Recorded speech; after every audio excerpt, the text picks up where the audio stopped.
योद्धाओं, प्रीलिम्स के रिज़ल्ट आ चुके हैं और ये हमारे अगले 1 साल का दिनचर्या निर्णय करता है कि अगले 1 साल तक हम कहाँ रहने वाले हैं और हमारा भविष्य क्या होगा, ये निर्धारित करता है। और ये जो रिज़ल्ट है ये हमारे पिछले साल के कर्मों का परिणाम भी होता है और हमारा ये निर्णय सिर्फ हमारे मेहनत के ऊपर नहीं, हमारे किस्मत के ऊपर भी डिपेंड होती है। बहुत सारे फैक्टर्स डिसाइड करते हैं और आप ये कभी मत समझना कि एग्ज़ाम जो है सिर्फ किताबों को पढ़ लेना ही होता है। आप किताबों को पढ़ने के सफ़र में बहुत सारी चीज़ें सफ़र भी करते हैं। आपकी मानसिक स्थिति भी बिगड़ती है और आप अपने दुखों का पिटारा अपने साथ लेके चलते हैं। अपने बहुत सारे मानसिक चुनौतियों से, आर्थिक चुनौतियों से और इस तरीके से गुज़रना होता है हमको। सिर्फ़ किताबों के साथ ही लड़ना नहीं होता है, बहुत सारे चीज़ों के साथ भी हमको लड़ना होता है। तो आपको इन सब चीज़ के लिए प्रिपेयर होना होता है और आप प्रिपेयर हैं, तभी आपको ये रिज़ल्ट मिला है। सुबह से बहुत मैसेजेस, कॉल्स आ रहे हैं और आप लोग अपना रिज़ल्ट हमसे शेयर कर रहे हैं। हमको बहुत अच्छा लगता है जब आप अपने रिज़ल्ट खुशियाँ हमारे साथ शेयर करते हैं और खुशियाँ हो या दुख हो, आप हमारे साथ बिल्कुल शेयर करें। आपका प्रीलिम्स निकला हो चाहे ना निकला हो, आप बिल्कुल हमारे साथ कनेक्ट रहिए और आपके पूरे सफ़र में हम हमेशा आपके साथ ही रहेंगे। जिनको निकल गया है उनको बहुत शुभकामनाएँ, जिनका नहीं निकला है उनको पता होना चाहिए कि आपका एग्ज़ाम क्यों नहीं निकला है। आप अपनी कमियों में काम करना होता है। कुछ लोग बहुत पढ़ते हैं लेकिन अंतिम में ढेर हो जाते हैं। उन सब चीज़ों को भी देखना होगा और आप चीज़ें आसान करनी होगी। आज तारीख है 12 मार्च, होली है 14 मार्च को। 14 और 15 ये 2 दिन मैं आपको कोई टास्क नहीं दूंगा नया। 14 और 15 को कोई नया टास्क नहीं होगा, लेकिन मेरी तरफ से नया टास्क नहीं होगा इसका मतलब ये नहीं कि आप नहीं पढ़ेंगे। जिन लोग का प्रीलिम्स निकल रहा है घर में या फिर घर में हो तो थोड़ा समय वेस्ट करो। घर अगर दूर है तो मत जाना घर, अगर बाहर पढ़ रहे हो तो। और मैं पर्सनली जब पढ़ाई करता था तो फेस्टिवल्स भी मैं अवॉइड करता था घर जाने के लिए। बहुत ही मुश्किल से दशहरा वाला, दीपावली वाले में ही जाता था। बाकी वो वाले छुट्टी में जो इसके बीच हमारे एग्ज़ाम पड़ते हैं, मैं अवॉइड करता था। और मैं यही सोचता था कि फेस्टिवल अगले साल भी आ जाएगा और मैं अगले साल बना लूँगा सिलेक्शन के बाद, और जो कि मैं अब करता हूँ। और 14 और 15 में नए टारगेट नहीं मिलेंगे। आपको उस दिन इंग्लिश कंप्लीट करना है। 2 दिन बैठना है और 2 दिन सिर्फ़ और सिर्फ इंग्लिश पढ़ना है। आपके टेंस, आपके वॉइस चेंज, आपके आर्टिकल्स, आपके 120 रूल्स ऑफ ग्रामर ख़त्म हो जाना चाहिए। ये सारी चीज़ें आपकी कवर हो जानी चाहिए, ठीक है। तो ये रहेगा आपका 14 और 15 का शेड्यूल में।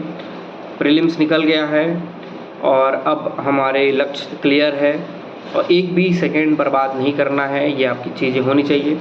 कल मैं बजट, छत्तीसगढ़ का बजट पढ़ रहा था और बजट से हर साल मेंस में आप मान के रखो कि 8 से 10 नंबर का सवाल बनता है।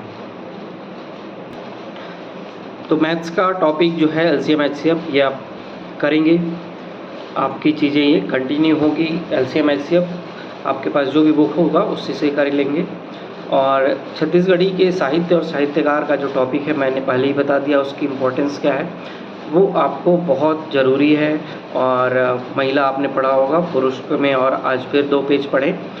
मेरे वीडियोस की हेल्प लें, शब्दकोश में आगे बढ़ें। दर्शन का जो सेकंड पीडीएफ मिला है पढ़ लें। बायोलॉजी का आज 5वां चैप्टर आज कंप्लीट करें।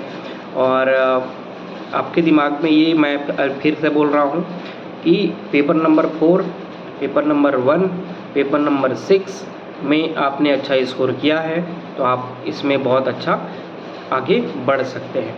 तो ये चीज़ें पहले से करी हुई होंगी तभी आप आगे में आसान आपको पड़ेगा, नहीं तो बाद में वो दिक्कत जाएगी। और बायोलॉजी को हम लोग जल्दी से 5वां यूनिट आज ख़त्म कर लेते हैं। और जब आपको मैं बोल रहा हूँ कि बायोलॉजी का 5वां चैप्टर आज पढ़ लें तो आपके पास कंटेंट है, कंटेंट के लिए आपको भटकना पड़ नहीं रहा है। आपको जो बड़ा समय कंटेंट क्रिएट करने में लगता है वो मैं कर रहा हूँ आपके लिए। आपको चाहिए कि उसको 15 से 20 बार पढ़ें और रट लें। रटना बहुत ज़रूरी है साइंस को, बिना रटे साइंस आप एग्ज़ाम हॉल में नहीं लिख सकते। 120 रूल्स ऑफ ग्रामर में 85 तक है। मैं होली के बाद ये कंटिन्यू नहीं करूँगा, ये आपकी कंप्लीट हो जानी चाहिए। और बाकी तो कहावत समुच्चारित शब्द हमारा चल रहा है।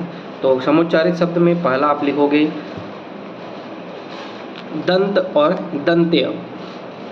दंत और दंत्य। दिया और दिया। दिया मतलब छोटा ई, दिया बड़ा ई। देव और देव। देव और देव। धन्य और धन्व। धन्य धन्व। नगड़। नगड़ और नगण्य। नंदी छोटा ई, नंदी बड़ा ई। निर्वाण और निर्माण। निर्वाण और निर्माण। निशान सरोता वाला सा, निशान और निशान शक्कर वाला सा। निशान और निशान, ये दो रहेंगे समुच्चारित शब्द में। और कहावत में आप पहला बनाएंगे जहाँ चाह वहाँ राह। जहाँ चाह वहाँ राह। जान बची लाखों पाए, ज्यों ज्यों भीगे कामरी, त्यों त्यों भारी होए। जिसकी लाठी उसकी भैंस, जड़ काटते जाएं पानी देते जाएं। ठोकर लगे तब आँख खुले। ठोकर लगे तब आँख खुले। ठंडा करके खाओ ढाक के 3 पात। तलवार में खेत, तलवार का खेत हरा नहीं होता। थका ऊँट समय ताकता। दूध का दूध पानी का पानी। धन का धन गया मीत की मीत गई। आप ये कंटिन्यू रख रहे हैं और एक भी चीज़ें आपकी गलत नहीं होनी चाहिए। कल मैं बजट पढ़ रहा था, बजट की मैंने नोट्स भी प्रिपेयर कर लिया है और मैं ये आपको मीन्स पर्सपेक्टिव से कैसे आपको हेल्प होगा बजट की चीज़ें वो मैं आपको बताऊंगा। और आपके लिए एकदम क्लियर होनी चाहिए कि थोड़ा सा भी आप समय वेस्ट ना करें और अपनी पढ़ाई को जारी रखें। और सबसे बड़ी चीज़ होती है कि आपकी मानसिक स्थिति बहुत ही अच्छी होनी चाहिए। इस पढ़ाई के दौरान सबसे बड़ा जो आपका सहयोग होता है वो आपका दिमाग होता है। अगर आपका दिमाग स्थिर है, चीज़ों से प्रभावित नहीं हो रहा है, चीज़ों को हैंडल कर ले रहा है और अपनी गलतियों को स्वीकार कर रहा है, ये सफ़र में ये सारी चीज़ें आपके सबसे अच्छे मित्र होते हैं। जो चीज़ें ये मित्र ऐसे हैं कि ये आपको कभी भी अकेला नहीं छोड़ेंगे। मैं पर्सनली अपनी बात करूँ तो मैं जब भी अकेला फ़ील करता हूँ, ये किताबें हैं जो मुझे अकेला फ़ील होने नहीं देती हैं। और आज भी मैं कभी भी अकेला फ़ील करता हूँ, मैं इन किताबों के साथ बैठता हूँ, इसी टेबल पे बैठता हूँ और यही किताबें पढ़ता हूँ और मुझको बहुत खुशी मिलती है। और ये ऐसी चीज़ें हैं जो आपको कभी धोखा नहीं देंगी। आप इनके साथ अगर होते हैं तो ये आपको सकारात्मक रिजल्ट ही देके जाते हैं। शुभकामनाएँ हैं आपको, अच्छे से पढ़िए और कल मिलेंगे एक नए टारगेट के साथ। Thank you.